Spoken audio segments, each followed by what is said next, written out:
આપનું હાર્દિક સ્વાગત છે। આ છે જોધપુર સિટી, જે જયપુર સિટી છે એને પિંક સિટી તરીકે ઓળખવામાં આવે છે।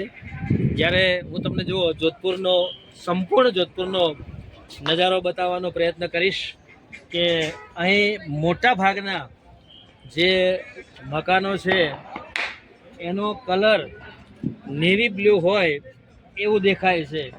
તો અહીં કદાચ આ એનો કોડ હશે કે ભાઈ જયપુર ગુલાબી નગરી છે તો જોધપુર છે એની પણ કંઈક અલગ ઓળખ હોવી જોઈએ। અને સામે હું તમને જે જોધપુરનો કિલ્લો છે એ કિલ્લો બતાવવાનો પ્રયત્ન કરીશ કે જૂના સમયનું એ બાંધકામ છે અને જોધપુરની ટોચ ઉપર એ કિલ્લો છે અને કેટલો મજબૂતાઈથી બાંધેલો છે આપ એને જોઈ શકો છો। રાજસ્થાનની અંદર મોટાભાગના જે પ્રવાસીઓ છે એ ગુજરાતથી આવતા હોય છે અને અહીંના જે લોકલ લોકો છે એ ટેક્સી ડ્રાઈવર હોય, રિક્ષા ડ્રાઈવર હોય, એમનું કહેવાનું એવું થાય છે કે મોટાભાગે અમારા જે રોજગાર અને ધંધા છે એ રોજગાર ધંધા ગુજરાતના ઉપર આધારિત છે। પરંતુ આ વખતે ગુજરાતમાંથી પ્રવાસીઓ ઓછા આવ્યા છે એમનું એવું કહેવાનું થાય છે।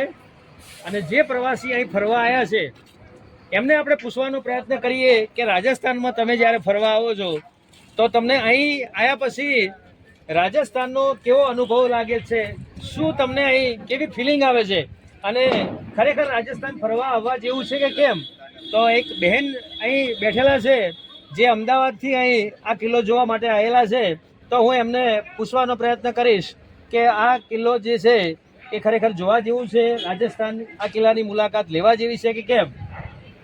હા, જોવા જેવું જ છે। અમે અમદાવાદથી આવેલા છે, જેસલમેર અમે રહ્યા, જેસલમેર રણમાં રહ્યા, કેમલ સફારી કરી, દેન રણુજા ગયા। આજે અમે જયપુરમાં છે, જોધપુરમાં છે। It's a good city, blue city છે, ક્લોક ટાવર છે, પછી ઉમેદ ભવન છે અને આ કિલ્લો જોવા જેવો છે। ઇટ્સ અ વેરી હિસ્ટ્રિકલ પ્લેસ, ઘણા બધા ફોરેનર પણ અહીંયા આવતા હોય છે, so it must visit. Rajasthan is good like Okay, so she wants to say that a Gujarati must visit Rajasthan because Rajasthan has a connection with heritage sites. You can see here many heritage sites.